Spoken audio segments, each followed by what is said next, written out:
In the small hours of a black night, a rowboat cut through a seething harbor. It was April 12th, 1861. The boat was headed for an artificial island built in the middle of a shipping channel and crowned with a giant brick pentagon, Fort Sumter. The fort was under the command of Major Robert Anderson and staffed by 75 men who had pledged allegiance to the United States of America. Except those states were no longer united. The fort they had sworn to protect sat in the middle of Charleston Harbor, and a few months before, South Carolina had seceded, repulsed by the thought of being governed by a newly elected Northerner, Abraham Lincoln, convinced that he would abolish the thing they held most dear, slavery. And so for more than 100 days, Major Anderson and his men had lived under siege. The South Carolinians believed that Fort Sumter was rightfully theirs, and they were trying to starve out the Union troops. When the rowboat reached Fort Sumter, 3 South Carolina officers, Confederates, clambered out and issued a demand: surrender. Anderson took this under advisement. For nearly the next 3 hours, he and his officers debated what to do. They had enough rations to last 5 days, so long as they went pretty much without food for 3 of them. But when Anderson finally put it to a vote, the officers were unanimous. They would hold the fort. Brutal wars often begin with small acts. The American Civil War, which claimed the lives of 750,000 soldiers, began with a blue piece of paper. It was onto that sheet that one of the visiting Confederate officers, dismayed by Anderson's resilience, wrote the following: "Sir, by authority of Brigadier General Beauregard, commanding the provisional forces of the Confederate States, we have the honor to notify you that he will open the fire of his batteries on Fort Sumter in 1 hour from this time." It was 3:20 in the morning. Major Anderson read the note without comment. Then he walked the Confederate officers back to their boat, where their enslaved oarsmen were waiting, shook their hands and said, "If we never meet in this world again, God grant that we may in the next." And with that, he headed back inside, where he issued 2 orders. First, he wanted an American flag hoisted over the besieged fort. Second, the men needed to be woken up. They had a battle to prepare for. I'm Caleb Bissinger, and this is The Next Big Idea. My guest today, Erik Larson, is the author of 6 New York Times bestsellers. 3 of them went to #1. He's probably best known for The Devil in the White City, which is his chilling account of the 1893 Chicago World's Fair, and the serial killer who built a hotel of horrors mere blocks from the fairgrounds. He's also written about the rise of Hitler, the sinking of the Lusitania.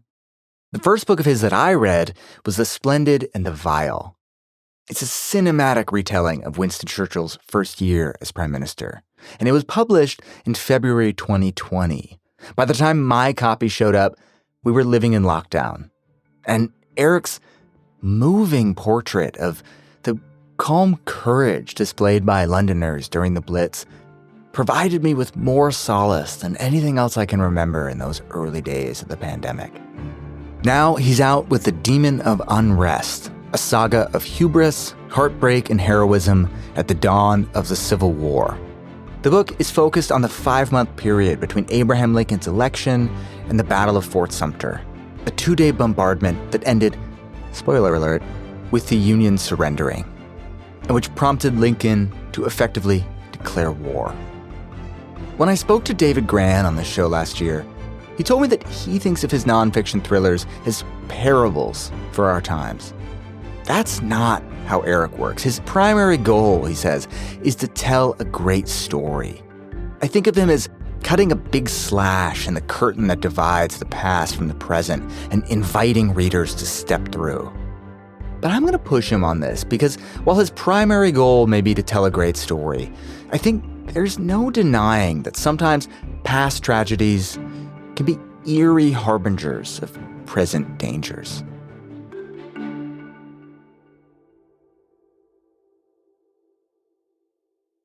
The LinkedIn Podcast Network is sponsored by TIAA. TIAA makes you a retirement promise, a promise of a guaranteed retirement paycheck for life. Learn more at TIAA.org/promises pay off.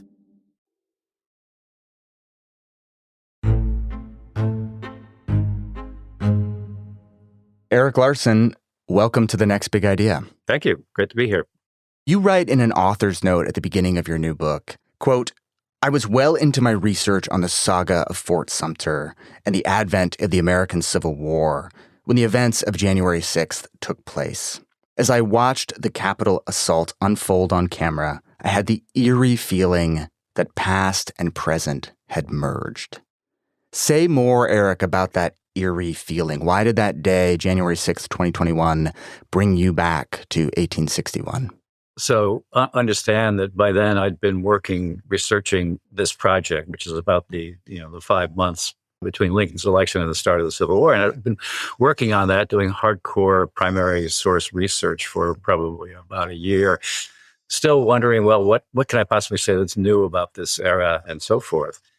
Then comes January 6th. I'm watching this at my desk, as the whole thing unfolds. I found it absolutely riveting on the one hand, infuriating on the other. Mm-hmm. And what it made me feel was, it really was almost like going back in time, because what I had come across in my research was that in 1861, the two moments of greatest national concern were the count of the electoral votes and the inauguration. And fast forward to January 6th, and we're worried about these same things again. Mm-hmm.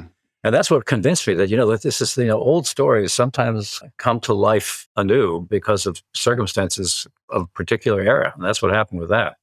I was thinking as I read that author's note of this commencement address that Ken Burns gave at Stanford a few years ago. And he said, "It is my job to remind people with story, memory, anecdote, feeling of the power our past also exerts to help us better understand what's going on now." Do you see your job in those terms? No. Obviously, there are elements of what Ken Burns said that I totally share, and man, do I admire him. But I see my job, I don't particularly seek any kind of contemporary resonance or relevance. I don't seek it. But all too often, for better or worse, that resonance or that relevance comes to be. My goal as a writer of history is to produce as rich and powerful historical experience, if you will, and all true, all involving primary sources and everything absolutely factual.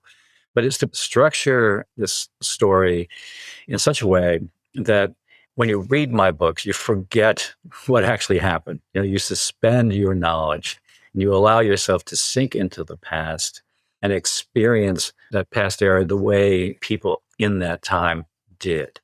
So I'm not writing this for Civil War buffs. I'm writing this for the lay reader who may or may not know much about this era, but who will appreciate being sort of immersed in it in a rich and maybe even almost tactile way. Well, let's sink into the past, as you say. Okay. Your book covers, as you mentioned, this period of time between November 1860, which is when Lincoln is elected, and April 1861, which is when the Battle of Fort Sumter takes place. Let's start with Lincoln. Why was his election the match that lit the fire? Well, it's said that there we have actually a kind of an interesting resonance with contemporary events as well. When you talk about misinformation and so forth. To Southerners, Lincoln had come to seem to be almost the Antichrist, or a political Antichrist, if you will. Mm. No matter what Lincoln said, Lincoln's attitude was that he was not going to interfere with slavery in the states where it already existed, but he was going to oppose the expansion of slavery. But he went so far also to say he would even support the so-called Fugitive Slave Act of 1850, which the North reviled. That was the act that allowed Southern planters to go north to retrieve fugitive slaves. Right. So that was his position, but the South worked itself up into a view that Lincoln was this abolitionist, hell-bent on abolishing slavery, which of course in the South would have meant the end of life, literally as they knew it. And so here comes Lincoln. He's elected, November 6th. And to Southerners, this is their absolute worst nightmare. And this propels South Carolina to secede from the Union. And Lincoln, unfortunately, Lincoln was so much of a believer in the rule of law. He understood that he was not yet actually president. There had to be the count of the electoral vote and the inauguration, and then he would be the president. Only then did he feel he could actually speak out. And so there was this sort of long silence after his election. And in that silence, the South was able to sort of fill it with vitriol and fear and so forth. And then here comes South Carolina making this drastic move to just secede from the Union. It's sort of a conflagration waiting to happen. This is something that has always puzzled or even troubled me about Lincoln, is that we know that he personally believed slavery was abhorrent, right? I mean, in 1841, when he's like 32, he famously takes this riverboat trip, I think, from Louisville to St. Louis. Right. And on board, he says that he saw, quote, 10 or a dozen slaves shackled together with irons. That sight was a continual torment to me. Yeah. So he was tormented by slavery. And yet, as you mentioned a moment ago, he was not out there as an abolitionist. He was out there saying, I don't want the expansion of slavery, but, if the South wants to continue having slaves, I'm okay with that. And even into the war, he is saying things like, if I could save the Union without freeing the slaves, I would do it. Right. Is he not as tormented by slavery as he later claims to believe? Or is he sublimating kind of his moral beliefs to political savvy? But Lincoln understood, and he was right in this, I believe. History certainly proved him to be right, although, the Civil War sort of helped nudge this along. But he believed that slavery would eventually extinguish itself. So that's where I think he was able to sort of retain his adherence to his moral feelings about slavery. And, put yourself in this time, the reality of the era was that the rest of the world was moving radically away from slavery. The rest of the world had gone from accepting slavery into describing it as this consummate evil. Simultaneously, the South was going in a very interesting and different direction. The South, thanks to pro-slavery writers, like some of the characters I talk about in the book, the South had come to believe, Southern planters, the planter aristocracy, had convinced itself that, in fact, slavery was a good thing, a positive thing. And this fit in the context of the culture of honor in the South. Mm-hmm. Slavery was good. Planters believed in honor. They called themselves the chivalry in South Carolina. Therefore, slavery was an honorable thing. If you attack slavery, as the North was more and more vociferously doing, if you attack slavery, you attack us as men of honor. And that is unacceptable. Right. Yeah, you say in the book that what Northerners and Lincoln didn't understand was that pro-slavery Southerners had persuaded themselves that slavery had indeed produced the best of all societies, and, quote, anyone who condemned the institution of slavery slandered the South. Exactly.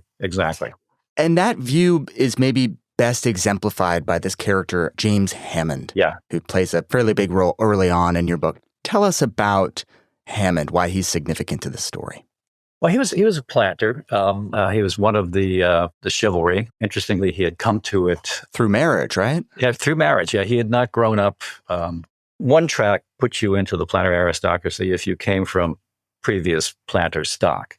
He did not. He came from the so-called yeoman stock.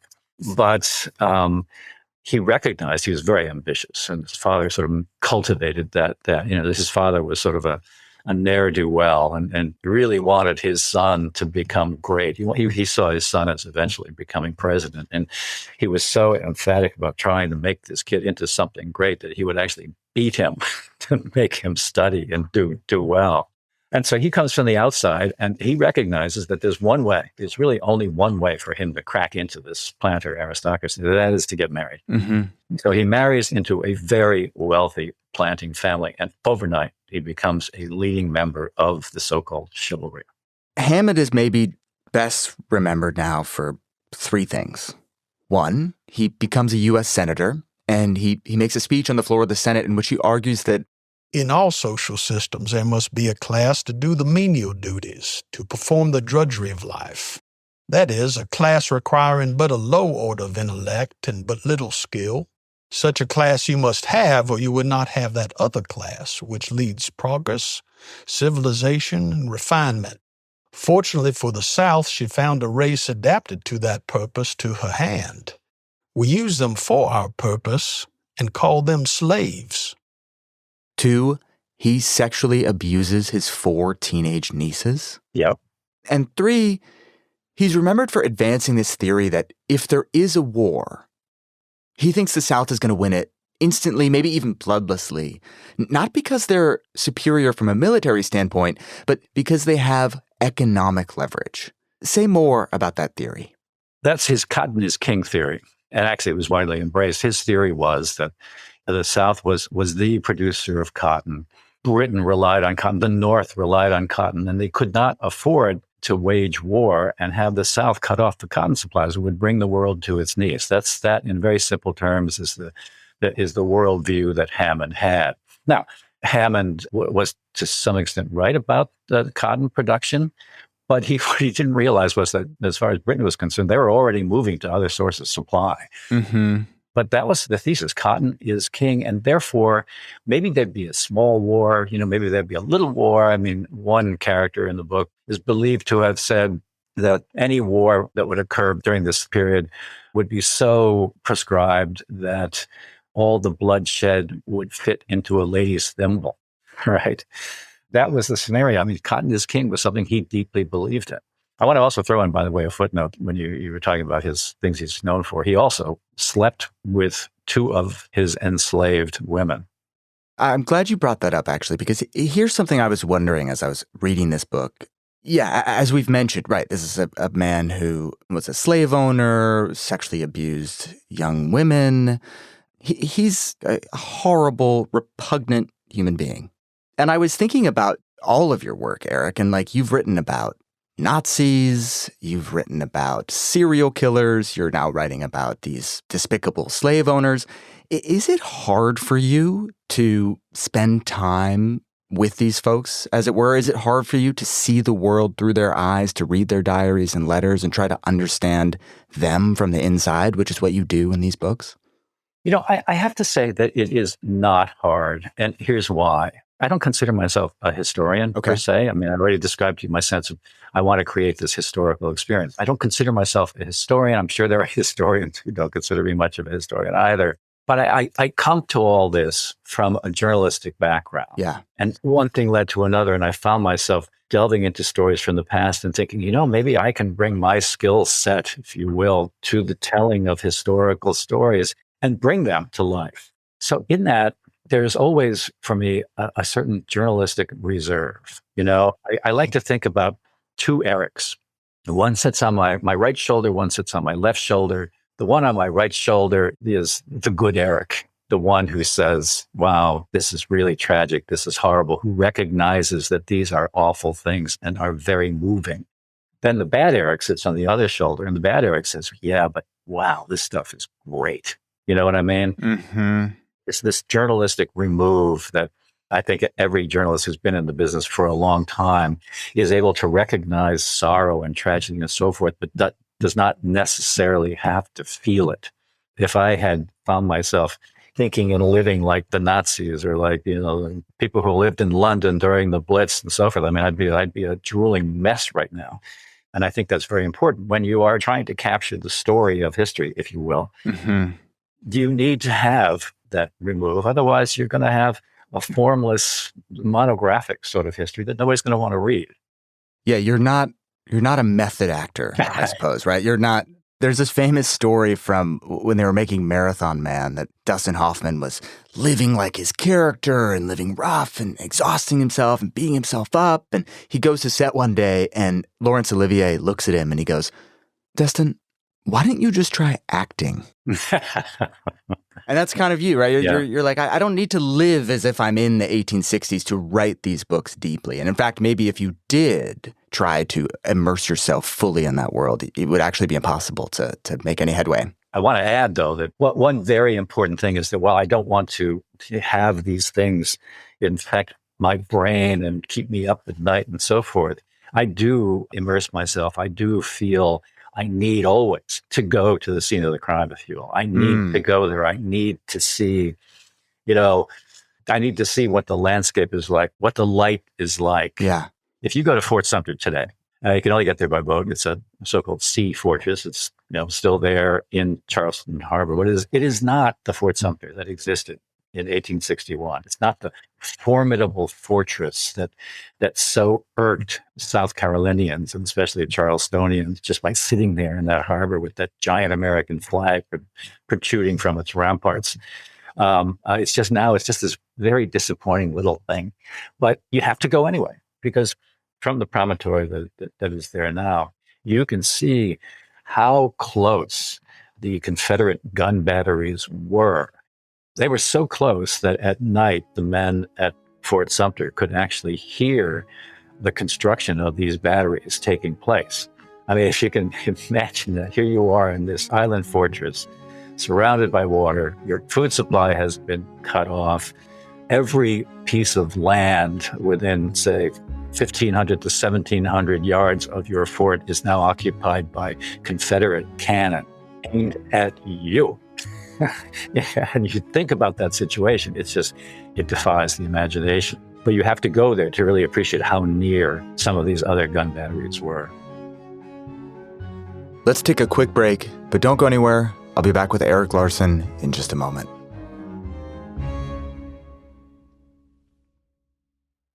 The LinkedIn Podcast Network is sponsored by TIAA. In the last 100 years, we've seen financial markets swing, new currencies come and go, decades of savings lost in days, all showing that a retirement plan without a guarantee, quite simply, isn't enough. So more than a retirement plan, TIAA makes you a retirement promise. A promise of a guaranteed retirement paycheck for life. A promise that pays off. Learn more at TIAA.org/promisespayoff.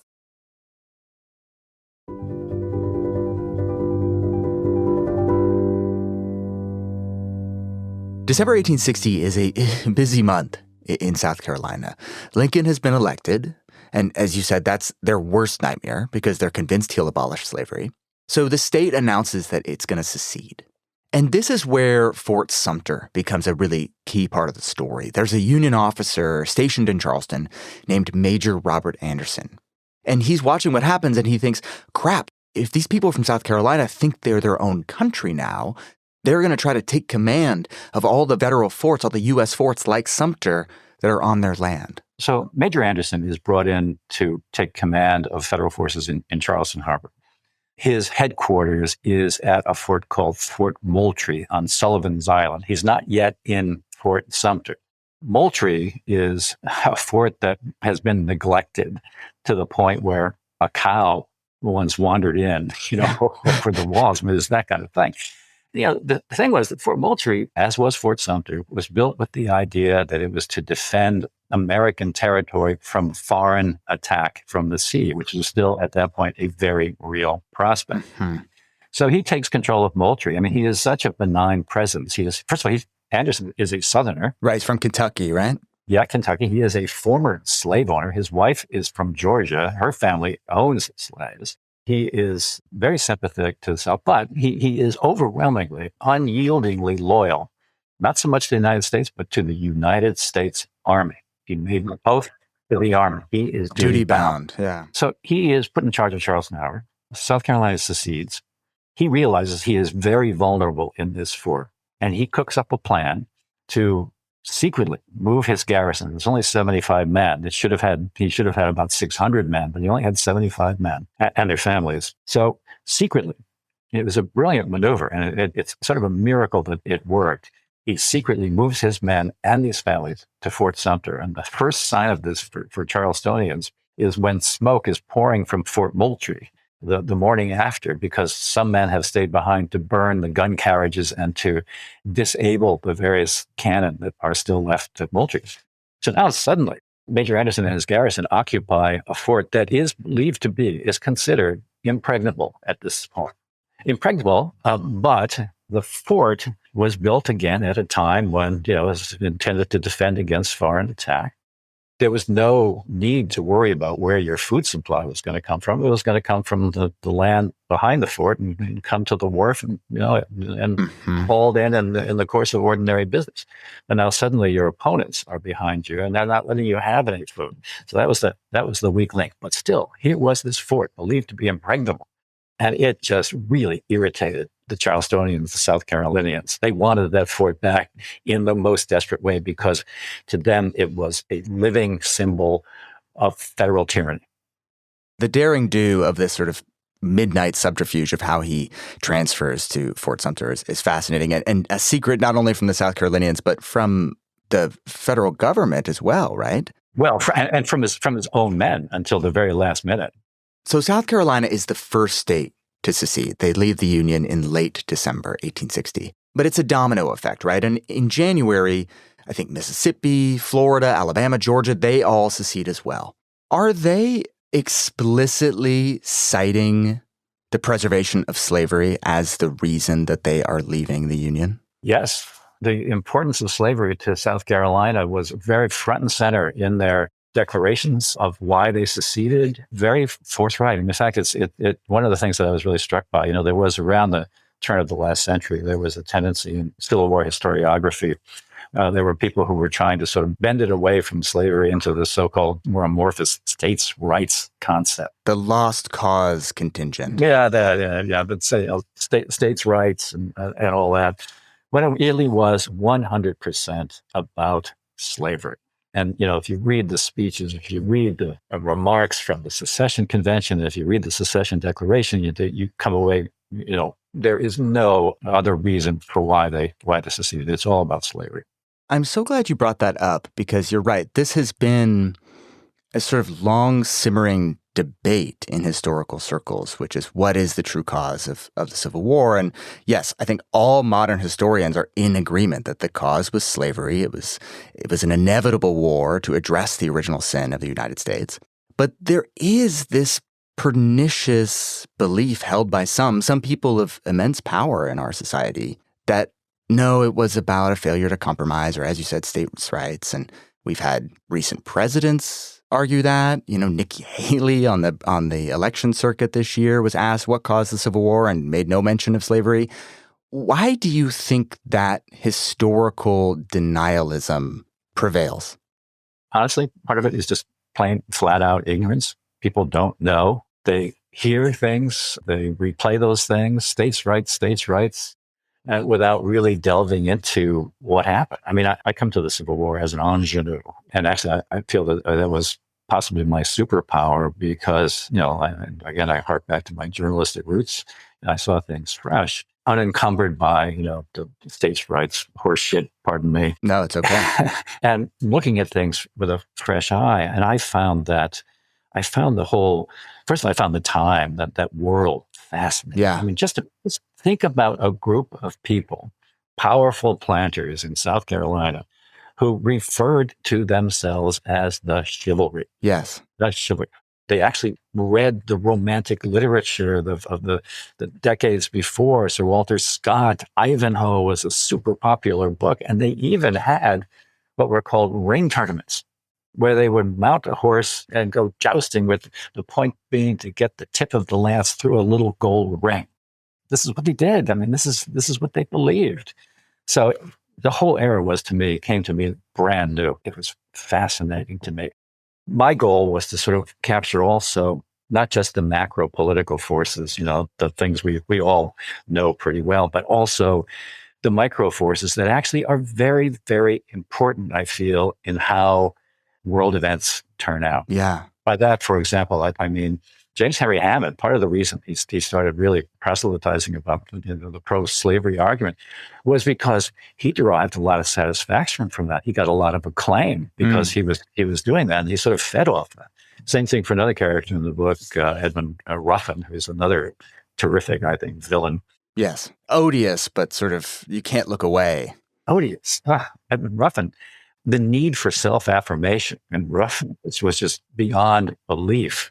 You really come away with the feeling that maybe he's doing all this, promoting secession and whatnot, just because of how it makes him feel, how people treat him.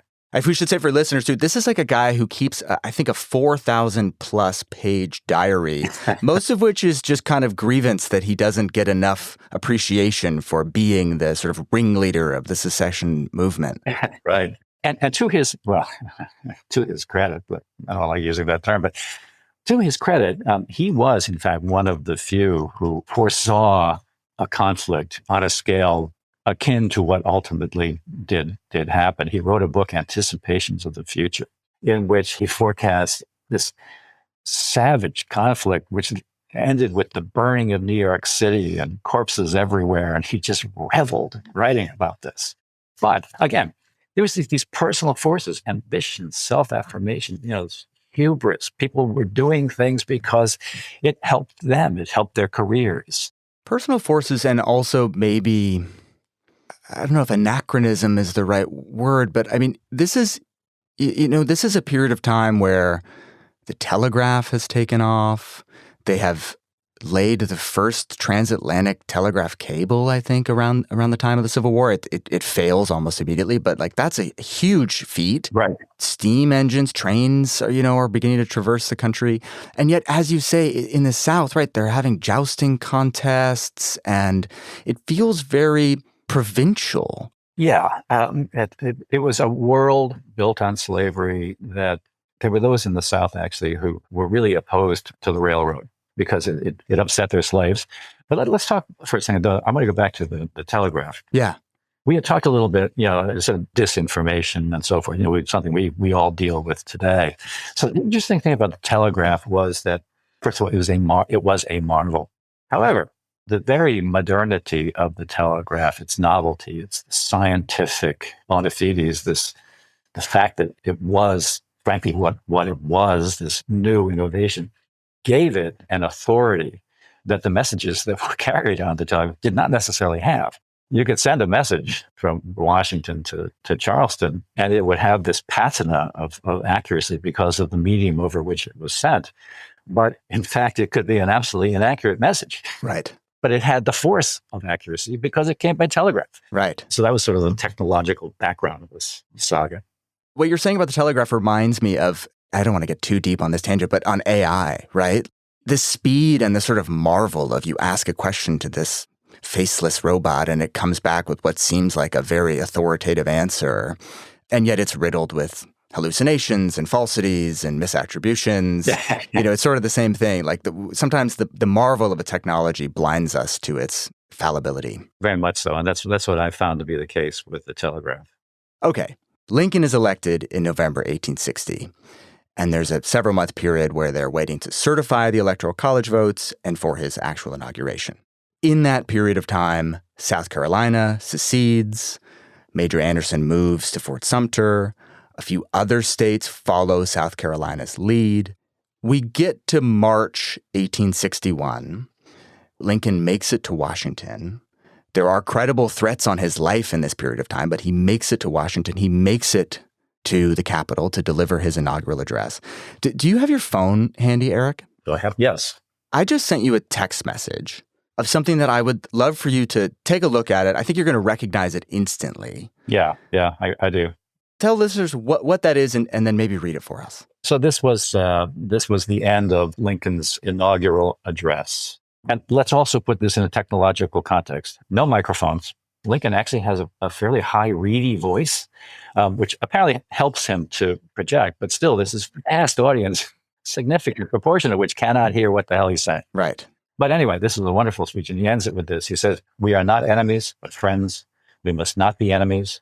Though passion may have strained, it must not break our bonds of affection. The mystic cords of memory stretching from every battlefield and patriot grave to every living heart and hearthstone all over this broad land will yet swell the chorus of the Union, when again touched, as surely they will be, by the better angels of our nature."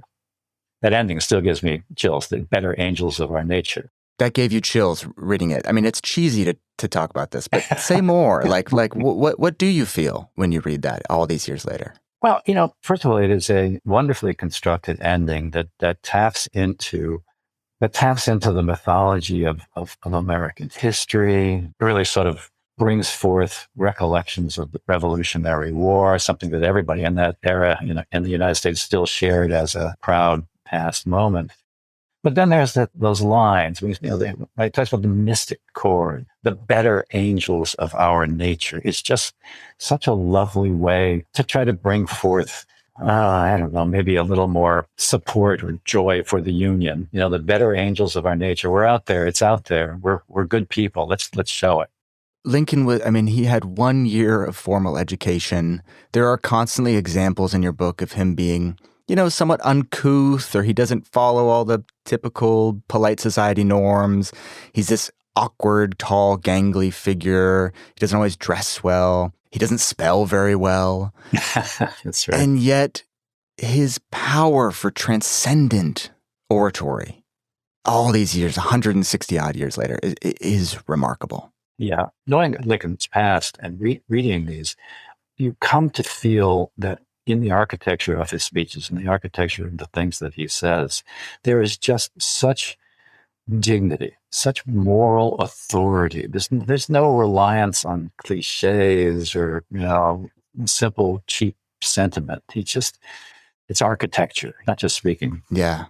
I have to tell you also that, I came to Lincoln also as an ingenue. I understood that how much everybody adored him. He's probably one of the two most written about people in the history of the world. The other one possibly being Churchill. Mm-hmm. Yeah, you're 2 for 2 on that one. two for two.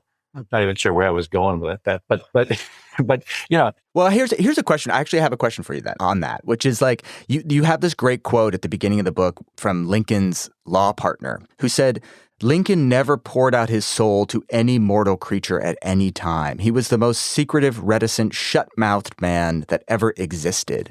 When you read that, did you take that as a challenge where you're like, this is a dare to me, Erik Larson, a journalist, to try and see if I can get past the shut-mouthed reticence and peer into his soul? No, because actually I came across that quote late in the game. Okay. So I said, oh, no wonder I was having difficulty getting into the heart and soul of this guy. But I have to say that, again, here's where I was going before, was that, I coming to him fresh, I was skeptical. I'm always skeptical of heroes. I don't buy, heroics until I find that they were actually earned, And so, when I came to Lincoln, I just found myself falling in love with the guy because of these quirks.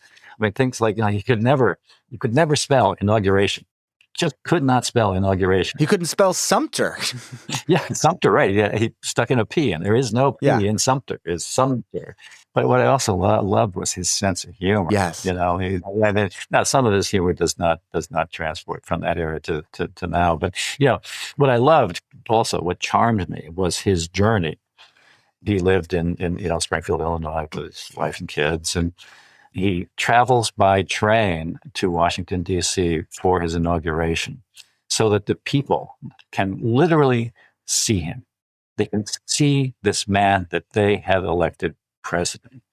And so there's this journey, I think it's 13 days. And at each stop, he makes tons of stops. In some places he speaks, and then some he doesn't. He says he's there just to be seen, so they can see his beautiful face. Sometimes he's speaking as the train is pulling away, and his speech is just interrupted and aborted. Yeah. Well, there's one lovely example where he's telling a funny story, and before he gets to what we today would call the punchline, this train starts to move. He never gets to finish the story, but at the next stop, he does. He retells the story. He finishes the story, but before he does, a whole bunch of people are coming running up along the train rail bed. And the joke was that they were actually running from the previous town so they could hear the punchline, which was not true. It was not true, but that was the joke. But that was a wonderful journey full of good humor for him until the end. Yeah. Until the end, when rumor, and at the time it seemed like fairly convincing evidence, coalesced to suggest that there might in fact be a plot afoot in the South by Southerners to kill Lincoln when he passed through Baltimore. Now, he resisted this. He resisted changing his plan till finally he said, okay, basically he says, I'll do it. We'll change our plan. He lived to regret that, actually, because what happened then was he wound up essentially sneaking into Washington early in the morning in disguise. Yeah, no, huge disguise, but in disguise, wearing a hat he'd never worn and hunched over and all this. Right, pretending to be sort of feeble and infirm, Yeah, and man, I'll tell you, it's sort of just like politics today. Man, the South really made hay of that. Here he is sneaking into the country that he claims that he's going to be the president of, and even some of the North criticized him for that. Yeah, as you just said, he sneaks into Washington. But then in the speech that you just read from beautifully, he says something that is I think not sneaky and is certainly not humorous. Is rather quite bold. I mean, he vows in his first inaugural that the Union will hold, occupy, and possess all government property. Right. And he is alluding there, I think, to Fort Sumter, which has become this flashpoint. Yeah, but not just Fort Sumter, but there's also a couple of other properties like right. There's forts in Florida and major fort in Florida, Fort Pickens. Yeah, and so he makes this reference. Time has ticked by on Fort Sumter. It's been by late March, early April, close to, I think, 100 days of siege. Conditions inside the fort are patently terrible. I mean, they're subsisting on like a cracker a day. Everyone has dysentery, it seems like, or a cold. Not everybody, but dysentery was present. And Lincoln has to make this decision, which is, do I evacuate the fort and surrender it to South Carolina, or do I try to resupply it? Right. What does he choose? Well, he does something that is actually quite brilliant. He decides to resupply the fort, that is to bring in what we today would refer to as humanitarian aid, food, and, candles perhaps, and other things just to... Soap. They desperately need some soap, it sounds like. They needed some soap, and I bet you they did. He decides, okay, we are going to resupply this fort. He sends a message to that effect to Governor Pickens in South Carolina. He tells him what his plan is. He says, I am going to send aid to this fort. If the aid is unmolested, if this relief expedition is not attacked, then we will simply, deliver these supplies and that'll be the end of it. The beauty of it is that he probably knew on some level, or felt he knew, that this was going to end in violence, but that if it did, what he had cleverly done was assured that it was the South that started it. Right. And so the South does start it on April 12th. And you said reading that passage from his inaugural address gave you chills. Here's something in your book that gave me chills. The South fires the first shot on April 12th. Actually, Ruffin, who you mentioned earlier, fires the literal first shot. Ruffin fires the first combat shot. Combat shot. Okay. First, there was a signal shot, and then there was the first combat shot, which Ruffin was delighted to fire. You write in the book, despite the rain and cold, the men at the Confederate batteries cheered each time Fort Sumter fired a shot. Right. Basically firing back at them.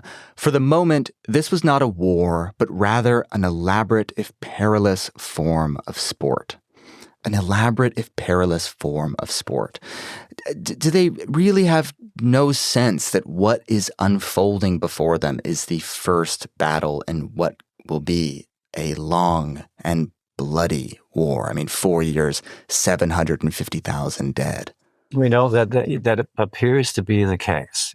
The goal was to take back Fort Sumter, and it almost was as though nobody really expected that things would go anywhere beyond that. And there are details I don't want to give away of what happened over that period of bombardment, but it certainly seemed like the heavens were on the side of that argument that this was not going to lead to anything beyond what was happening in the harbor. It's what happened, actually, it's a day after that really got things fired up. And that's when Lincoln issued his proclamation saying, okay, enough. We're asking for volunteer regiments. Now we're getting serious. And that's when the rest of the Southern states went for the Confederacy and the battle lines were drawn.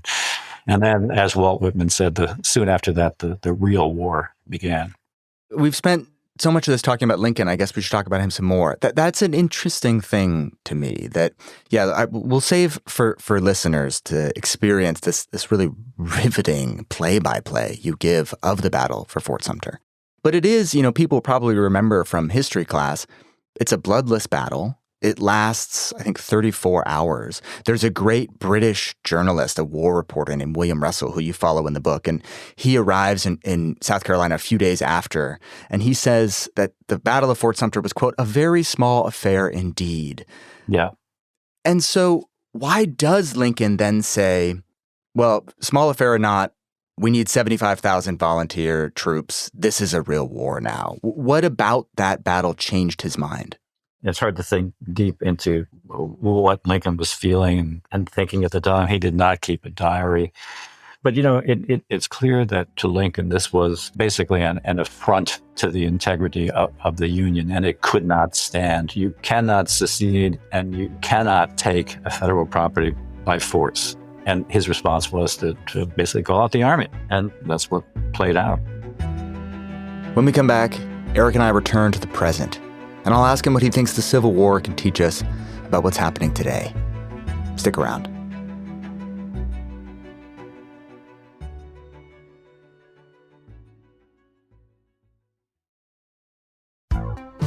Hi, I'm Tomer Cohen, LinkedIn's Chief Product Officer. On my podcast, Building One, we dive deep into what it takes to build great products. Recently, we had Zach Perret, the CEO of Plaid, and he shared about his struggles building a financial app for consumers and how he was able to turn it all around with a critical pivot. Take a listen. I personally couldn't resonate as much with the consumer set that we were trying to reach. I just didn't have that level of empathy. When we made the shift to building a B2B product, though, I was building the product that I wanted. My co-founder and I were creating the product that we wanted ourselves, and we had so much empathy for what that product was. Such a great insight. In that sense, we got lucky because we were creating a thing for ourselves. And then the people that we were talking to also had the same problems we did. They were fintech developers. We'd been a fintech developer. We'd been trying to build a fintech product for a year. And so we had such deep empathy. We had such a clear ability to... If you want to hear more of Zach Perret's story and the lessons that follow, listen and subscribe to my podcast, Building One.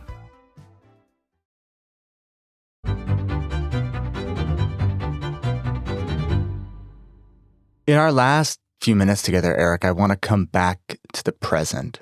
And I was thinking as I read your book that Heather Cox Richardson, who's a noted historian, she wrote a book a few years ago with this quite provocative title, How the South Won the Civil War. And her thesis is that Southerners, she actually talks a lot about James Hammond, that they were fighting for a world, and you alluded to this, they were fighting to a world with a small handful of wealthy, well-connected white men controlled society. Right. And she argues that at this very moment, we're actually reliving that same ideological fight. Not to put you on the spot, but what do you make of that argument, having just spent all these years researching that period in time? I'm going to address it in the following way. I made a resolution at the start of the year never to talk politics with anyone over the age of 5. Well, you're lucky because I am 4.5. Yeah, I don't want to try to deal with contemporary Sure. politics. I mean, my goal with this book was not to, as I said earlier, was not to try to, in some arch way, allude to the present. I mean, events sort of overtook me. My book is there. You can read this book, and people will come away with possibly with insights into what's happening today. I mean, one of the insights, frankly, that I think does come through in my book, and I think something I think everybody needs to pay attention to, is to take these people seriously. Back in the day, Seward, he's the guy who became eventually Lincoln's Secretary of State. He believed that Union sentiment in the South was actually very strong and would eventually rise to the fore and would basically save the day. But, sometimes you just have to take people for their words. And that's what I think, like today, when you hear people talking about, certain individual talking about becoming a dictator on day one of his next rule, take them seriously. When people talk about, mutter about civil war or about secession today, take them seriously.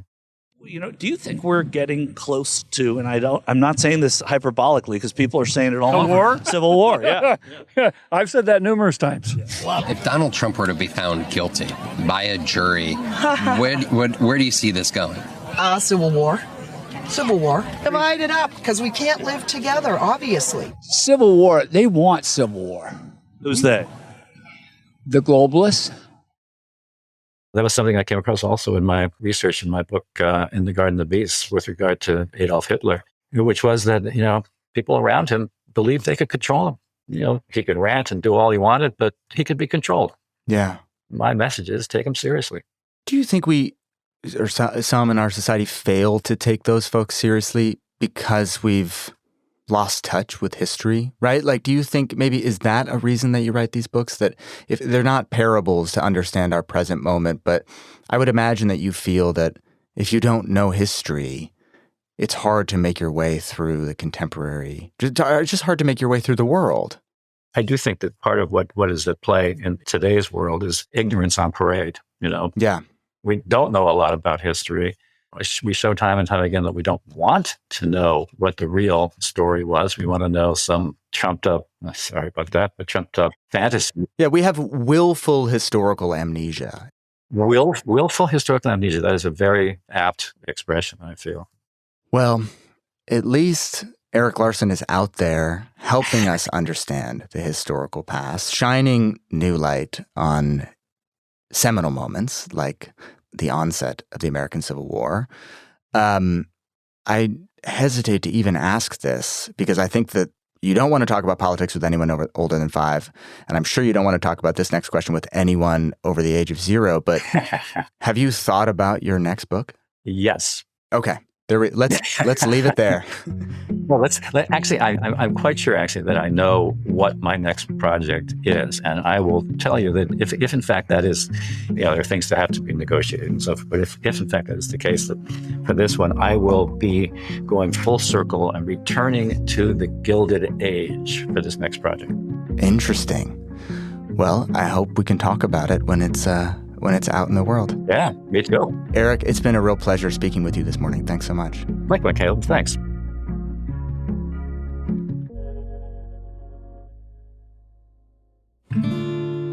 Erik Larson's new book, The Demon of Unrest, is out now. Pick up a copy wherever books are sold. Today's episode was written and produced by me, Caleb Bissinger.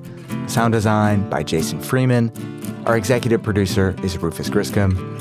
And we're a proud member of the LinkedIn Podcast Network. See you next week.